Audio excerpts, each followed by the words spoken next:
ಇನ್ನು ಇತ್ತ ಬಿಜೆಪಿಯಲ್ಲಿ ಬಂಡಾಯ ಶಮನ ಮಾಡಿದ್ದಾರೆ BS ಯಡಿಯೂರಪ್ಪ. ಒಂದಷ್ಟು ಕ್ಷೇತ್ರಗಳಲ್ಲಿ ಟಿಕೆಟ್ ಘೋಷಣೆಯಾದ ಬೆನ್ನಲ್ಲೇ ಬಂಡಾಯ ಭುಗಿಲೆದ್ದಿತ್ತು. ಖುದ್ದು BSY ಭೇಟಿ ಕೊಟ್ಟು ಈಗ ಅದನ್ನು ಶಮನ ಮಾಡಿದ್ದಾರೆ. 4 ಕ್ಷೇತ್ರಗಳಲ್ಲೂ ಬಂಡಾಯಕ್ಕೆ ಬ್ರೇಕ್ ಹಾಕಿದ್ದಾರೆ BSY. ಕೊತ ಅಂತ ಕುದಿತಾ ಇದ್ದವರೆಲ್ಲ ಈಗ ಫುಲ್ ಕೂಲ್ ಆಗಿದ್ದಾರೆ. 4 ಕ್ಷೇತ್ರ 48 ಗಂಟೆ ಬಂಡಾಯ ಸಂಪೂರ್ಣ ಶಮನ ಆಗೋಯ್ತು. BSY 4 ಕ್ಷೇತ್ರಗಳ ಬಂಡಾಯವನ್ನ 48 ಗಂಟೆಗಳಲ್ಲೇ ಶಮನಗೊಳಿಸಿದ್ದು ಹೇಗೆ? ಎಷ್ಟರ ಮಟ್ಟಿಗೆ ಬಂಡಾಯ ಇತ್ತು ಅಂದ್ರೆ ಕೆಲವೊಂದು ಕ್ಷೇತ್ರಗಳಲ್ಲಿ ಯಾವುದೇ ಕಾರಣಕ್ಕೂ ಈ ಅಭ್ಯರ್ಥಿ ಆದ್ರೆ ನಾವು ಪಕ್ಷದ ಪರ ಕೆಲಸ ಮಾಡೋದಿಲ್ಲ ಅಂತ ಹೇಳುವಷ್ಟರ ಮಟ್ಟಿಗೆ ಬಂಡಾಯ ಇತ್ತು. ಆದ್ರೆ ಎಲ್ಲ ಕ್ಷೇತ್ರಗಳಿಗೂ BSY ಭೇಟಿ ಕೊಟ್ಟರು. ಅದಕ್ಕೂ ಮುಂಚೆ ಅವ್ರು ಹೇಳ್ತಾ ಇದ್ರು, ನನಗೆ ಆತ್ಮವಿಶ್ವಾಸ ಇದೆ, ಇನ್ನು 2-3 ದಿನದಲ್ಲಿ ಎಲ್ಲವನ್ನೂ ಸರಿಪಡಿಸ್ತೀವಿ ಅಂತ ಹೇಳ್ತಾ ಇದ್ರು. 2 ದಿನದಲ್ಲಿ 4 ಕ್ಷೇತ್ರಗಳಿಗೆ ಪ್ರವಾಸ ಹೋಗಿ ಬಂದ್ರು, ನಾಯಕರ ಜೊತೆ ಮಾತಾಡಿದ್ರು, ಇದ್ದಂತಹ ಅಸಮಾಧಾನವನ್ನ ಸರಿಪಡಿಸಿದ್ರು. ಡೀಟೇಲ್ಸ್ ಕೊಡ್ತಾರೆ ಮಧುಸೂದನ್, ಲೈವ್ ನಲ್ಲಿ ಜಾಯ್ನ್ ಆಗ್ತಾ ಇದ್ದಾರೆ.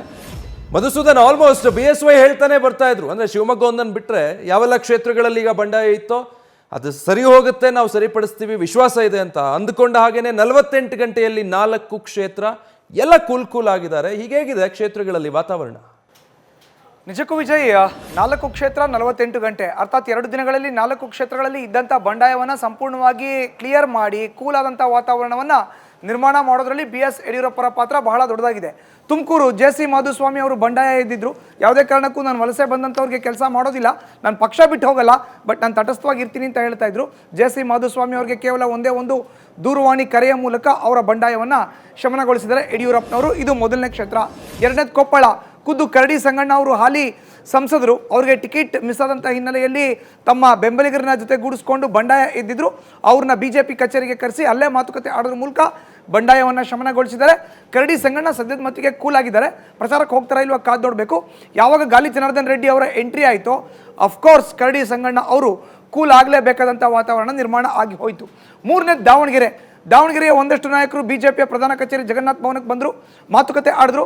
ಇಲ್ಲಿದ್ದು ಕೂತು ಮಾತುಕತೆ ಆಡಿದ್ರೆ ಸರಿ ಹೋಗಲ್ಲ, ನಾನೇ ದಾವಣಗೆರೆಗೆ ಬರ್ತೀನಿ ನಡೀರಿ ಅಂತ ಹೇಳಿ ಖುದ್ದು ಯಡಿಯೂರಪ್ಪನವರೇ ದಾವಣಗೆರೆಗೆ ಹೋದರು. ಅಲ್ಲಿ ಕೂತು ಎಲ್ಲರ ಜೊತೆ ಊಟ ಮಾಡಿ SCI ರವೀಂದ್ರನಾಥ್ ಮಾಜಿ ಸಚಿವ ಅವರ ಹೆಗಲಿಗೆ ಚುನಾವಣಾ ಉಸ್ತುವಾರಿಯನ್ನು ಕೊಟ್ಟು ಎಲ್ಲವನ್ನೂ ತಣ್ಣಗೆ ಮಾಡಿದ್ರು. ಇನ್ನು ಬೆಳಗಾವಿ, ನಾವು ಹೊರಗಡೆಯಿಂದ ಬಂದವ್ರಿಗೆ ಅವಕಾಶವನ್ನೇ ಕೊಡಲ್ಲ, ಬೆಳಗಾವಿಗೆ ಬರೋಕ್ಕೆ ಬಿಡಲ್ಲ, ಜಗದೀಶ್ ಶೆಟ್ಟರ್ ಯಾಕೆ ಅಂತ ಖುದ್ದು ಸ್ವಪಕ್ಷದ ನಾಯಕರೇ ಮಾತನ್ನು ಆಡ್ತಾ ಇದ್ರು.